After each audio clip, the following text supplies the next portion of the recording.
নমস্কার বন্ধুরা, চলছে শ্রাবণ মাস আর ইতিমধ্যেই শ্রাবণ মাসের 3টি সোমবার চলে গিয়েছে। বাকি আর 2টি সোমবার সামনেই আসতে চলেছে। চতুর্থ সোমবার। আবার জানেন কি, এই চতুর্থ সোমবারের দিনেই কিন্তু একাদশী পারণ রয়েছে। অর্থাৎ আগের দিন যে কামিকা একাদশী থাকছে তার পরের দিন দ্বাদশী তিথিতে পারণ রয়েছে। এই একাদশী পারণের দিনে কি আপনাদের কিছু বিশেষ নিয়ম মেনে শিব বাবার পুজো করতে হবে?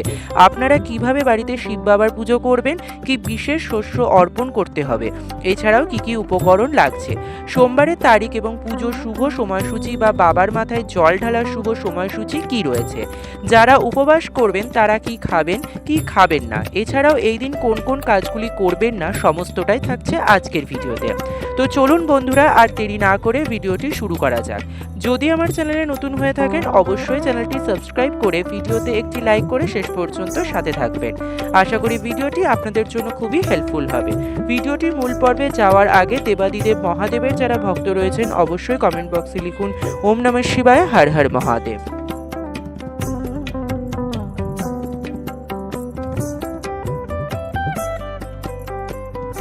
প্রথমেই আপনাদের জানিয়ে রাখি যে চতুর্থ সোমবার কত তারিখে পড়েছে। 24শে শ্রাবণ, 10ই আগস্ট সোমবার। এই দিনটি চতুর্থ সোমবার। এই দিনেই আবার একাদশীর পারণ রয়েছে। সকাল সকাল 6টা 17 মিনিটের মধ্যে আপনারা একাদশী পারণ করে নিন। স্নান টান সমস্ত সেরে নিয়ে তারপরে কিন্তু শিব বাবার পুজো করতে পারেন। শিব বাবার পুজো করলে আপনাদেরকে যে একেবারে উপবাস থাকতে হবে বা নির্জলা উপবাস থাকতে হবে তার কোনো মানে নেই। সাবু ফলাহার ইত্যাদি করেও কিন্তু অনেকেই শিব বাবার পুজো করে থাকেন।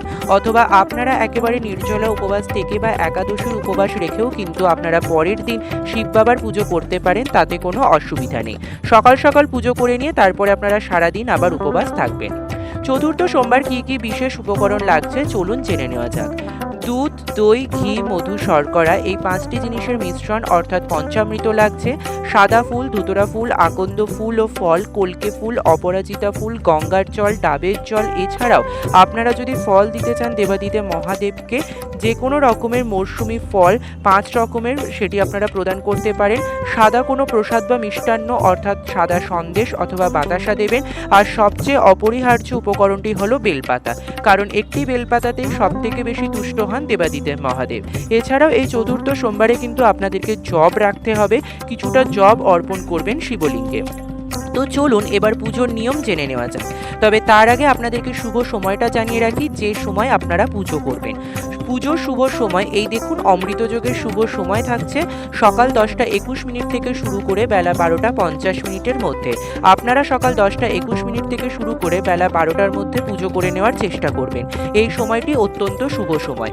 এই সময় আপনারা পুজো করতে পারেন, অথবা যারা সন্ধ্যার সময় পুজো করতে চান তারা রাত্রি 6টা 35 মিনিট থেকে শুরু করে রাত্রি 8টা 54 মিনিটের মধ্যেও আপনারা পুজো করে নিতে পারেন।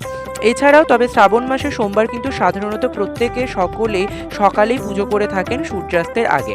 এবারে আসা যাক পুজোর নিয়মে, মানে একটি পাথরের বাটি অথবা কাঁসা পিতলের থালায় আপনারা প্রথমে শিবলিঙ্গটি স্থাপন করবেন। শিবলিঙ্গটি রাখার পরেই কিন্তু প্রথমেই আপনাদেরকে জলাভিষেক করতে হবে। জলাভিষেক করার ক্ষেত্রে আপনারা ওম নমঃ শিবায় মন্ত্র জপ করতে করতে জল ঢালবেন বা জল অর্পণ করবেন। এর পরবর্তীতে জলাভিষেক হয়ে গেলে তারপরে আপনারা শিবলিঙ্গে ঘি মধু মাখিয়ে নেবেন। প্রথমে ঘি অর্পণ করবেন এবং তারপরে মধু। ভালো করে ঘি মধু মাখিয়ে নিয়ে তারপরে দুধ অভিষেক করতে পারেন অথবা পঞ্চামৃত দিয়ে অভিষেক করবেন। পঞ্চামৃত দিয়ে অভিষেক করার সময় ওম নমঃ শিবায় এই মন্ত্রটি আপনারা উচ্চারণ করবেন বা জপ করবেন 3 বার করে। এর পরবর্তীতে পরিষ্কার জল ঢেলে শিবলিঙ্গটি ধুয়ে নেবেন এবং তারপর একটি পরিষ্কার কাপড় অথবা তুলো দিয়ে মুছিয়ে নেবেন।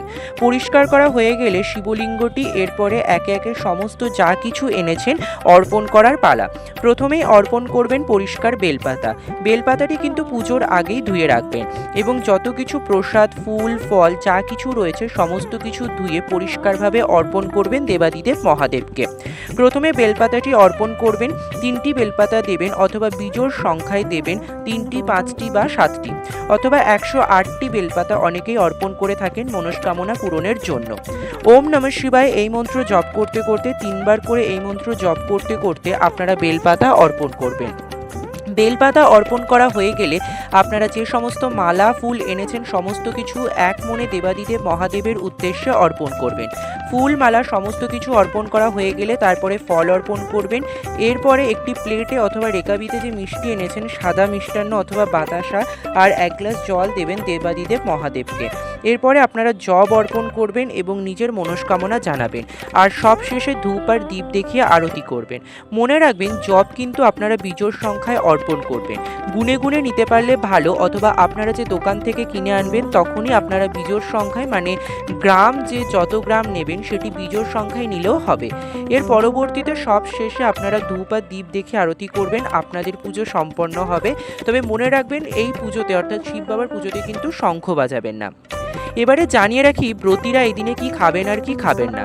আপনারা প্রত্যেকেই জানেন এর পরবর্তীতে আরেকটি সোমবার রয়েছে দেবাদিদেব মহাদেবকে তুষ্ট করার জন্য। তাই এই যে সোমবারটি, এই সোমবারটিও কিন্তু আপনারা অবশ্যই খুব মনোযোগ সহকারে পালন করুন, কারণ শেষ সোমবার যদি কোনো অসুবিধা থেকে যায় তখন কিন্তু আর পালন করা হবে না।